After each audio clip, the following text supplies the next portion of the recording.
The wind in Pueblo hadn't changed much, but the weight in my chest had. I stood at the curb, suitcase in one hand, the other gripping the handle just tight enough to stop the shaking. 5 years was long enough for a city to forget you, and for the people in it to pretend they didn't. The house looked smaller, not in size, but in presence. The shutters had been painted beige, Rowena's color, not Mom's. The flowers out front were plastic. I remembered the smell of marigolds and soil under my mom's nails. I didn't knock right away, I just stood there and stared. Mom's last email still rang in my ears. "Come home if you still call it that." She was sick when she sent it. I was still in Singapore, working overnight shifts and wiring money back when I could. I rang the bell. No answer. Then the door cracked open, just enough to show Rowena's face, just enough to hide the rest. Her smile was missing, as if she'd used up her courtesy for the day. "You're early," she said. No hug, no joy. The silence behind her stretched like a drawn curtain. I saw DeSalvo on the couch. Didn't stand, didn't say hi, just looked at me like I'd interrupted a rerun. Rowena stepped aside like she had to. Not out of warmth, not even politeness, just obligation. "You can stay, for now," she said, eyes flicking to DeSalvo like she needed his approval to let me cross the threshold. I stepped inside. The air smelled like cinnamon plug-ins and wiped counters. Not like Mom's house, not like home. The hallway used to have a photo of me in my graduation cap. It wasn't there. The wall was bare, just a fresh coat of paint. "You remodeled?" I asked, not because I cared, just to say something. "Just a few updates," she replied, already walking away.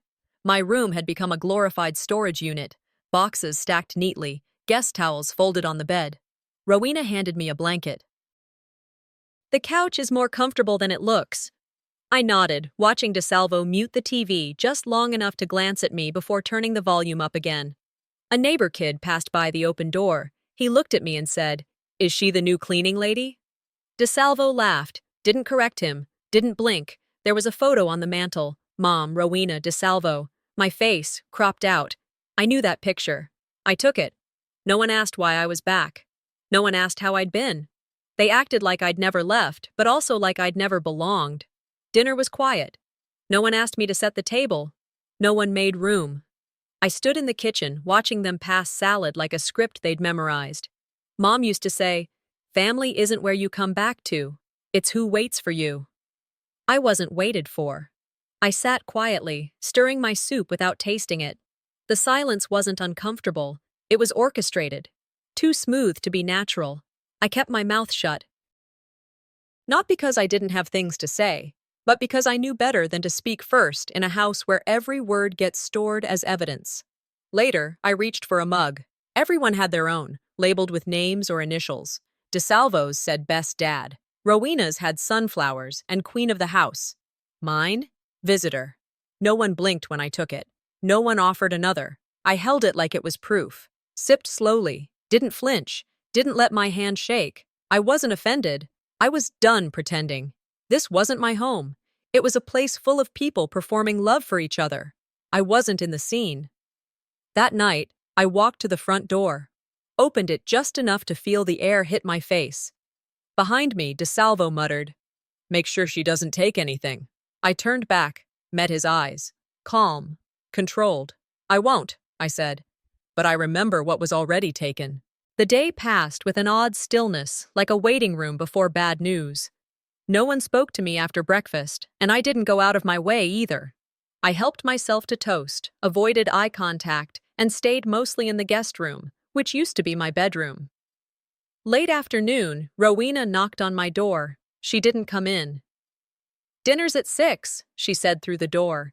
She didn't say, "We'd love to have you." She didn't say, "Come join us." It sounded like a business memo. At 6, I walked into a dining room dressed for a magazine shoot. The table was long, symmetrical, napkins folded like hotel towels, candles lit. No one looked comfortable, but everyone pretended. I was seated at the far end, across from a cousin I barely recognized, and diagonally from DeSalvo, who nodded at me like I'd just walked in off the street. Rowena didn't sit beside me. She stayed close to DeSalvo, chatting about community projects and her design business. The food was plated, not served. chicken breast with thyme, asparagus wrapped in prosciutto. Beck, the prodigal guest, getting the full spread, just not the warmth. "So, what are you doing now?" one of the friends asked. The tone wasn't curious, it was surveillance. I smiled. "Just visiting." That seemed to satisfy them. DeSalvo spoke next. "You know," he said, swirling his wine, "some people disappear for years and then come back when it's convenient." Rowena didn't stop him. She just adjusted her necklace. He looked right at me when he said it, eyes steady. I didn't blink. I wasn't new to indirect fire.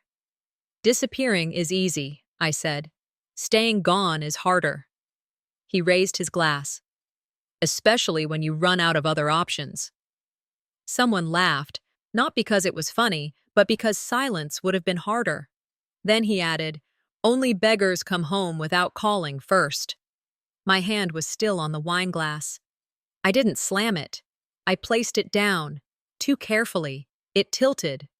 Glass hit wood, then tile. Shattered. Red wine bled across the tablecloth like a wound opened on cue. No one moved.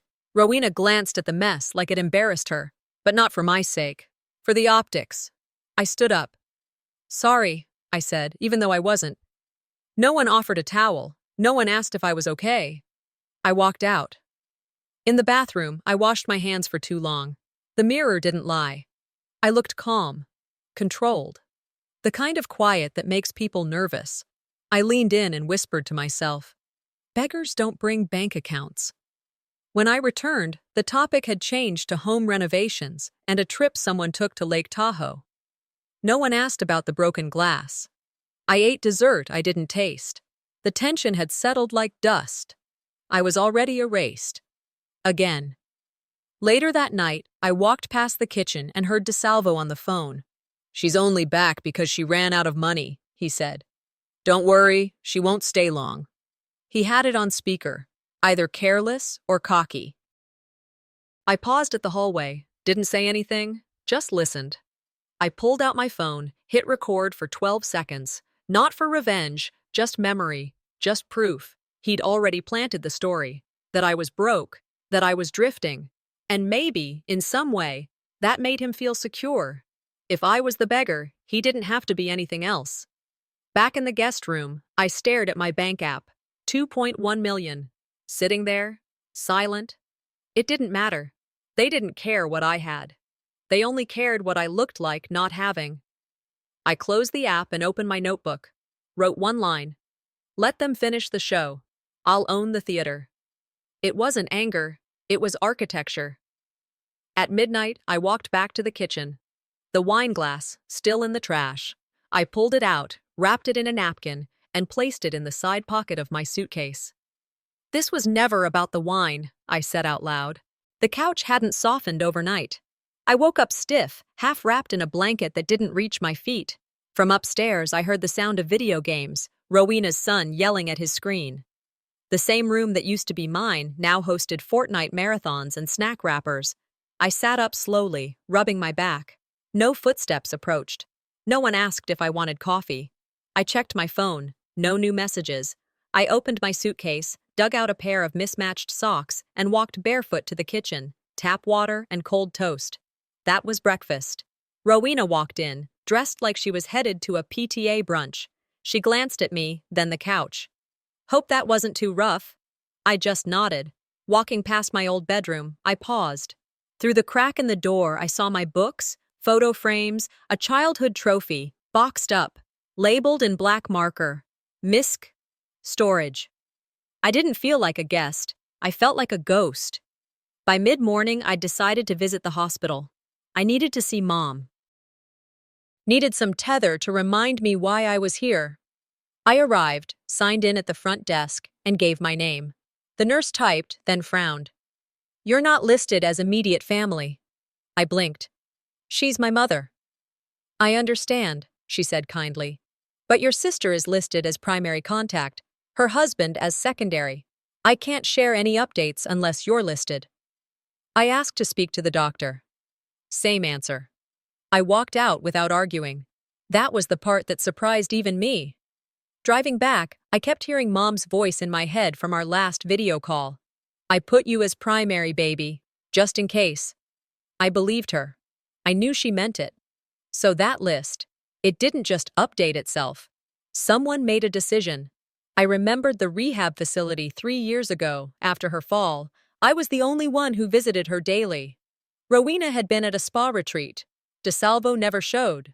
That version of the story didn't make it into the records.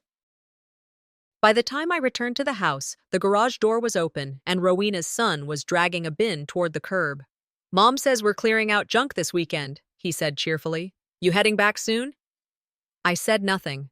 Inside, I opened the fridge. Tupperware lined the shelves, all marked R or D. Nothing with B, not even a sticky note.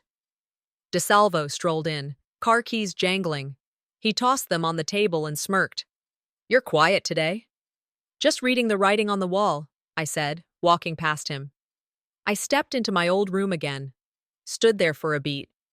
It smelled like teenage boy, deodorant, sweat, old socks.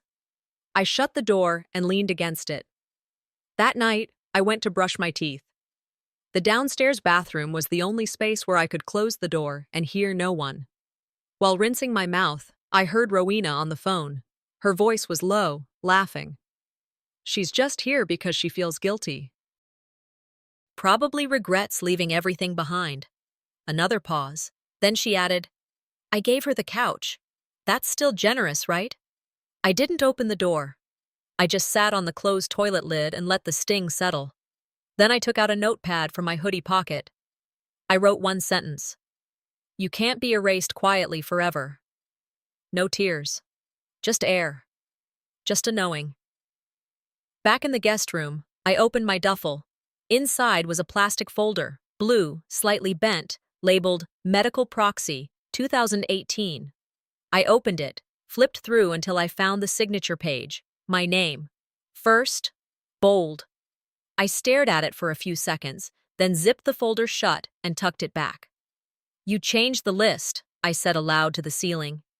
I'll be changing something too. 2 days passed since I walked out of the hospital knowing I wasn't on the list. Since I found my name boxed and labeled like clutter. Since Rowena's son asked if I was going back soon. I didn't answer him then, and I hadn't answered myself either. Late afternoon, the light hit the house just right, warm on the outside, cold where it counted. I walked through the kitchen and noticed something strange.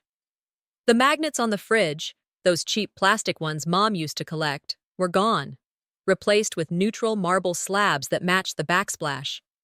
The hallway mirror had changed too. Used to be oval, gold-rimmed, a little chipped in the corner.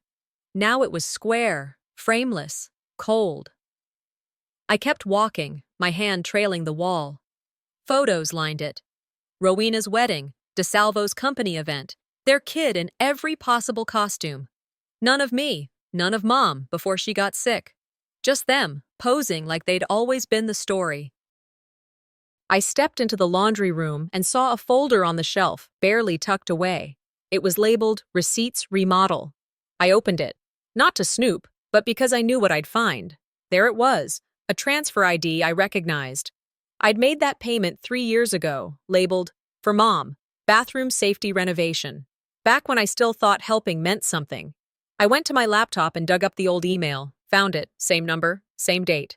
I forwarded the proof to myself and saved it in a folder I now called Truth Unfiltered. Then I opened Rowena's design business account, public page, a post from last year, honored to renovate our family home in honor of Mom, a labor of love. Comments flooded with hearts and praises. You're such a good daughter. So inspiring. No one knew the money came from me because they didn't want to know. That night at dinner, I didn't eat much.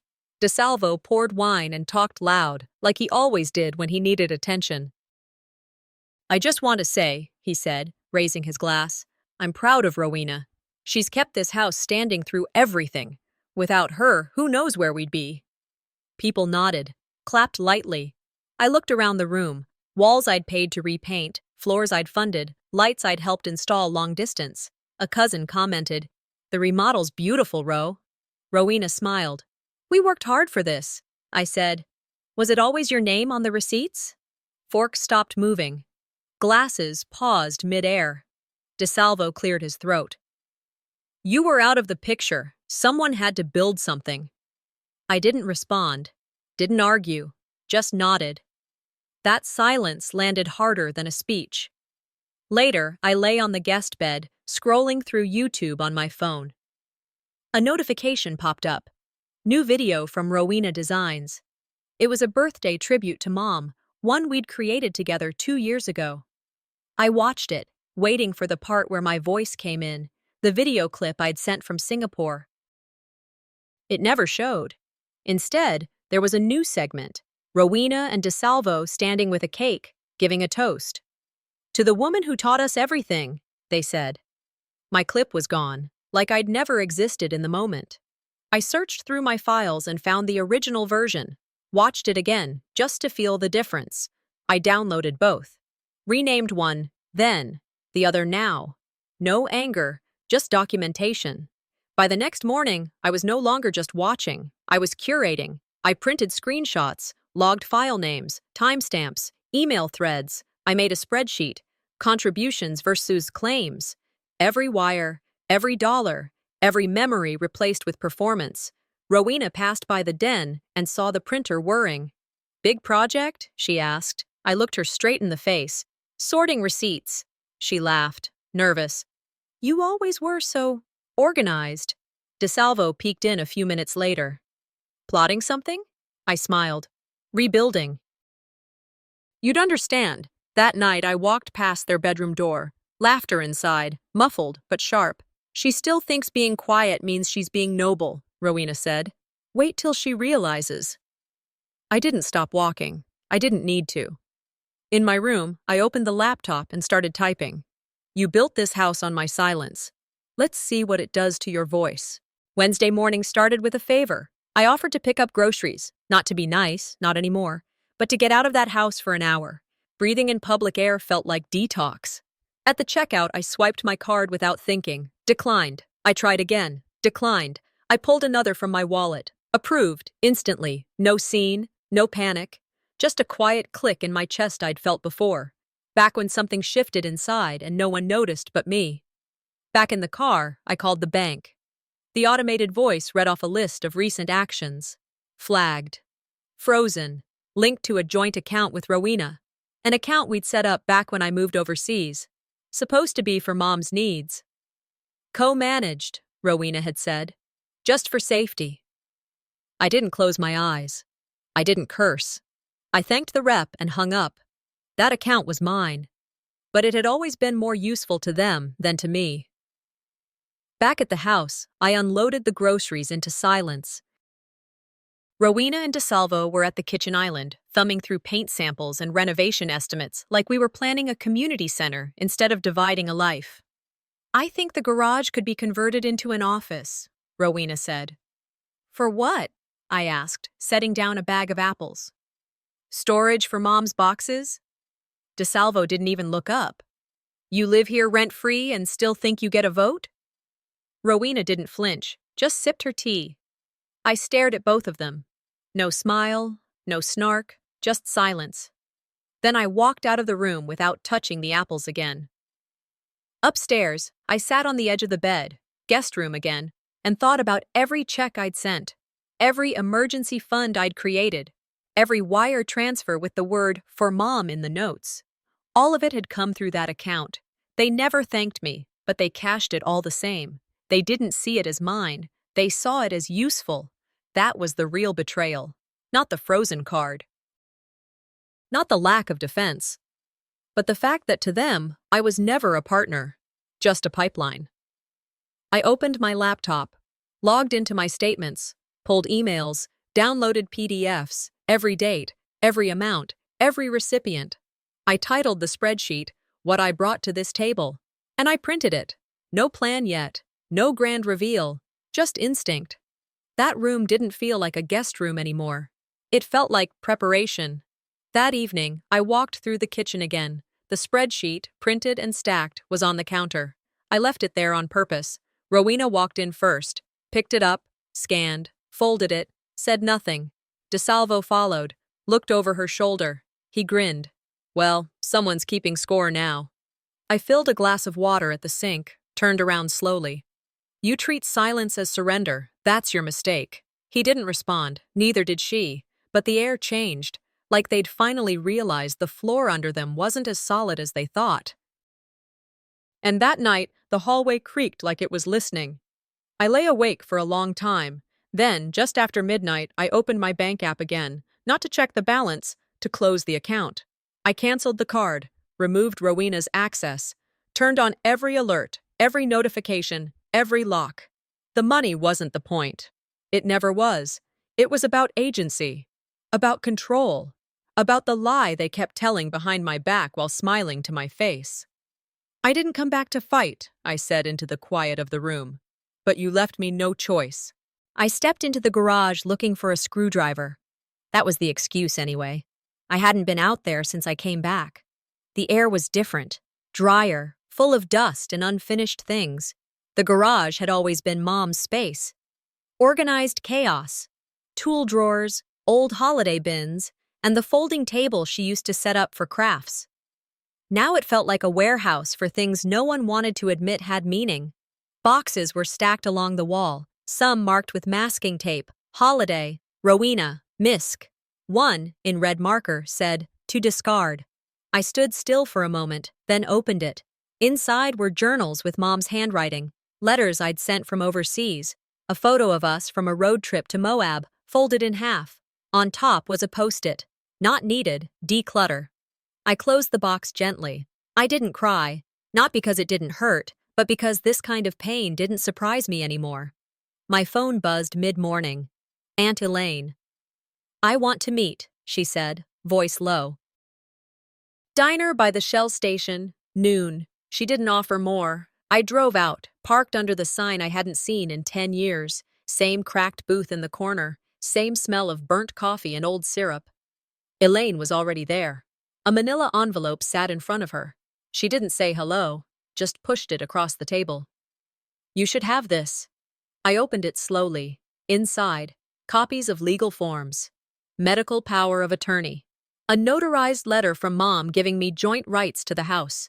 My name, her signature, dated before she got sick. Elaine said quietly. She knew they'd try to rewrite everything. I didn't ask why Elaine waited. Maybe she thought I wouldn't need it. Maybe she was scared. None of it mattered now. Thank you, I said, folding the envelope back up. We didn't talk much after that. We didn't have to. After she left, I stayed behind, ordered a coffee, sat alone with the papers spread out in front of me like maps back to myself. Mom's voice played in my head from our last call. Your quiet has always been your strength, but not everyone deserves it. I picked up a pen and wrote on the back of a napkin. Legal truth, a witness, my voice. I folded the napkin into my wallet and left the coffee untouched. Driving back to the house, I passed a line of high school kids walking home. I used to walk this same road. Backpack heavier than necessary, dreams tucked into the side zipper. None of that weight had prepared me for this. Rowena was in the kitchen when I got home, flipping through a design magazine. She didn't look up, but I knew she saw me. I walked past her, envelope tight in my hand. In the hallway, Mom's framed picture was gone. Used to sit above the thermostat, her favorite one, where she wore that yellow cardigan and held a cup of tea. I stood there, asked without turning back. Was that picture taken down for dusting? Rowena didn't pause. Maybe it didn't match the new theme. I kept walking. No anger, just movement. Back in the guest room, I opened my suitcase, started pulling out the small things that were still mine. A watch, a scarf, a paperback Mom had mailed me 3 years ago. I folded them neatly into the bottom of my bag. Then I printed a copy of the notarized letter. Just one at first, then 2 more. I placed one in my suitcase, one under the bin in the garage, one sealed in a freezer bag tucked behind the insulation in the attic. This wasn't drama. It was backup. If I disappear, I whispered, the truth won't. That night, I grabbed a yellow sticky note and wrote 6 words. Don't knock unless it's truth. I placed it on the inside of my bedroom door. Then I climbed into bed. pulled the blanket up to my shoulders. The envelope went under the pillow. I stared at the ceiling. "This isn't revenge," I said softly. "This is reclamation." I woke up before the alarm, though there hadn't been one set in weeks. Something in the air didn't sit right.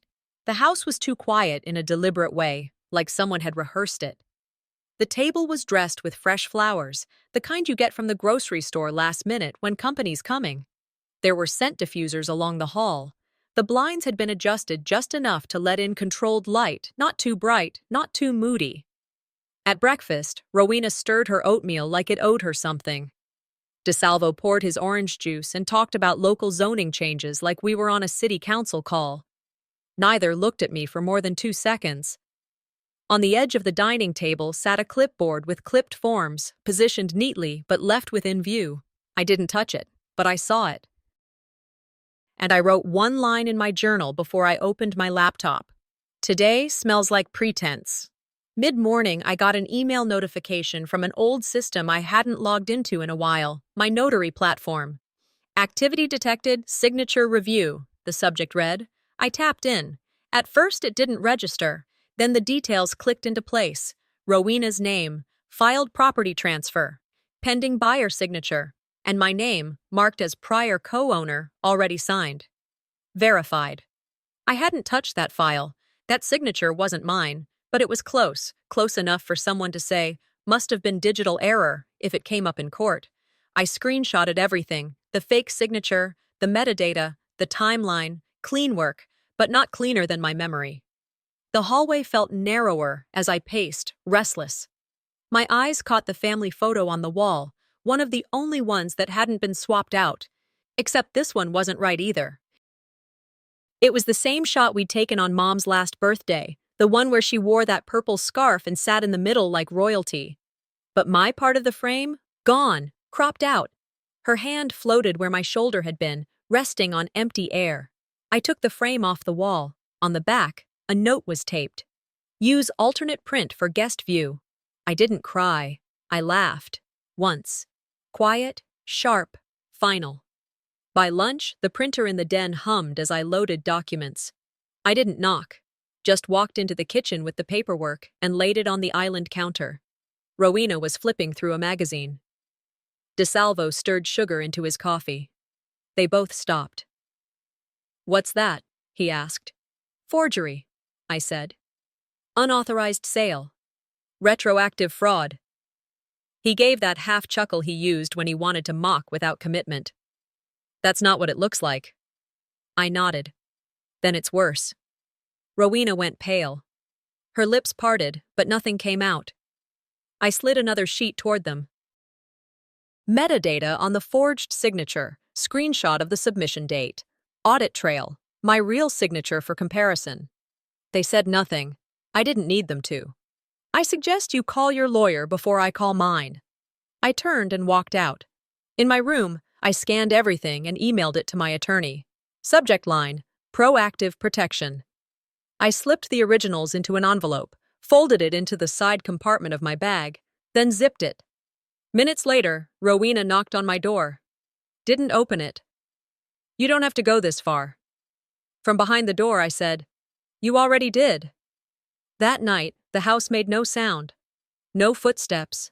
No TV. Just breathing and the weight of what was coming. I sat at my desk, pulled out the cropped photo I'd taken down earlier. I printed it in black and white. On the empty white space where I used to be, I wrote in pen, "Here's where I stood before you cut me out." Then I folded it, walked down the hall, slipped it under DeSalvo's door, face down. They called it a family update dinner. That's what the message said. Group text from Rowena's phone sent at 3:14 p.m. on a Thursday. I wasn't on it. I heard about it from a cousin who assumed I knew. Said, "See you tonight?" Like it was obvious I'd be there. That was the game now. Assume nothing, exclude everything, and act like both are the same. I showed up anyway. Same house, same table, different rules. The chairs were perfectly arranged, the napkins folded like swans. There were candles burning that smelled like vanilla and apology. I wore the same soft beige I'd been wearing since I came back. Not because I didn't care, because I did, and I didn't want it showing. They didn't save me a seat. I found one at the far end, next to a cousin's husband who never learned my name. He said, "You're back again?" Like I was a visiting neighbor who overstayed a potluck. People smiled too wide, laughed too loud, complimented the roast chicken like it was a national treasure. I watched. I noted who greeted me, who didn't, who called me Beck, and who just nodded. DeSalvo stood to toast. To those who leave and come back richer, in stories, if not in reality. Glasses clinked. Rowena smiled. I didn't. I set down my fork, took one sip of water, then stood up, steady even. "Actually," I said, "let's talk about reality." The room went still. No scrape of forks, no fake laughs. Just eyes, adjusting to the new lighting. I walked the length of the table, reached into my purse, pulled out a single sheet of paper, folded, printed, unassuming. I slid it across the table toward DeSalvo, a screenshot of my investment portfolio. 2.1 million, diversified, untouched. I wasn't asking for help, I said. I was watching who thought I needed it. Rowena opened her mouth. I looked at her. She closed it. Money wasn't the point, I added. It was the assumption. Silence thickened. And then I pulled out my phone. "I have one more thing." I tapped play. DeSalvo's voice filled the room, recorded from days ago. "She's broke, just playing smart. She'll crawl back to Asia when she realizes she's not welcome here." Someone gasped. A fork dropped. A cousin muttered, "What the hell?" DeSalvo lunged forward, hand out. I stepped back. "You want to talk about reality?" I said. "This is what you say when you think people like me won't speak up." I turned to Rowena. She looked away. The cousins who'd laughed politely before looked stunned now. One aunt whispered, "He told us she was struggling." Rowena tried to salvage it. "We didn't mean it like that." I raised a hand. "You didn't mean for me to hear it. That's different." The room sat with it, like hot air after lightning. DeSalvo exhaled and shrugged. "She's dramatic." Always has been. That's when it hit me. Not just what they did, but how long they'd gotten away with it by calling it drama. I didn't yell, didn't cry. I just collected my phone, my printout, and said, "Next time you tell a story about me, make sure I'm not in the room." I turned toward the door. No one moved. And just before it shut behind me, I added, "You should check your bank access tomorrow." The house was still. No voices, no clinking forks or lectures disguised as conversation. I walked through the hallway barefoot, the wooden floor colder than usual, but easier to carry. On the fridge, a note in Rowena's handwriting. "Staying with a friend for a few days. R. No apology, no explanation, just absence." DeSalvo was gone too. The driveway was empty. No muddy boot prints tracked across the tile. Not a single snide comment echoed behind me as I poured coffee. I pulled open the blinds. The sun cut clean through the living room. For once, it didn't feel like a borrowed light. I grabbed the mug from yesterday, visitor, and saw that the word had been scratched over with a ballpoint pen, just a single word beneath it, written in my own hand before I went to sleep. Home. I took a sip, not in victory, but in peace. After breakfast, I went to check the mailbox. Not because I expected anything, just habit. Buried beneath flyers and junk was a plain white envelope addressed to me. I recognized the company logo immediately, Collections. Inside was a notice. Final demand. $22,000 owed on a personal loan I never took. The issue date, 3 years ago. I didn't need a second guess. I already knew. DeSalvo. I went back inside, pulled out the drawer where I kept the folder. Bank statements, account history, joint authorizations. I should have revoked long ago. There it was. His name, my social, my address, our shared account at the time. This wasn't just manipulation. This was a crime. But I didn't shake. I printed the notice, added it to the file, scanned it, emailed my attorney. 10 minutes later, I opened my laptop again and dug through the archives. I found it in a folder labeled Old Messages. An email from Rowena, time-stamped a week before the loan was taken. Subject, just checking in. Body, love you always. Hope Singapore isn't wearing you down. Attached to the thread, I saw a forward. It had come from DeSalvo, sent to a mutual friend. She still sends money. Let's not discourage her. She thinks we care. I didn't flinch. I forwarded the email to my lawyer. Subject: here's the context they kept hiding. Then I printed it, filed it in the same folder as the loan notice. I didn't keep it for drama. I kept it because truth should live somewhere beyond screens. The phone rang that afternoon. My attorney. Fraud charges were being filed. The cease and desist order had been issued. The house was secure, fully in my name now. Every signature protected. Power of attorney revoked. Permanently. It wasn't relief I felt. It was clarity. The law didn't fix betrayal, but it kept people like them from repeating it. My voice didn't tremble on the call. My questions were short. My notes, clean. I hung up, sat for a minute, then stood. Room to room, I walked slowly. I wasn't packing to leave. I was curating what to preserve. I filled one small box with intention, the black and white print of the cropped family photo. Mom's old perfume, nearly empty, but still hers. The printed collections letter. The mug. Before I closed the lid, I added a sticky note inside. I was here. I mattered. I remember.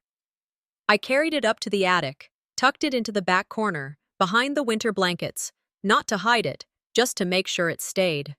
By dusk, I stepped outside. The porch light flickered. I changed the bulb myself. Then I dug a hole near the front path, where Mom's lavender plant used to grow. It had died long ago. No one noticed. No one replaced it. I did. Fresh soil, new roots. I brushed my hands off and sat on the steps. Same blanket, same mug. The street was quiet, not because they had surrendered, but because I no longer needed their apology.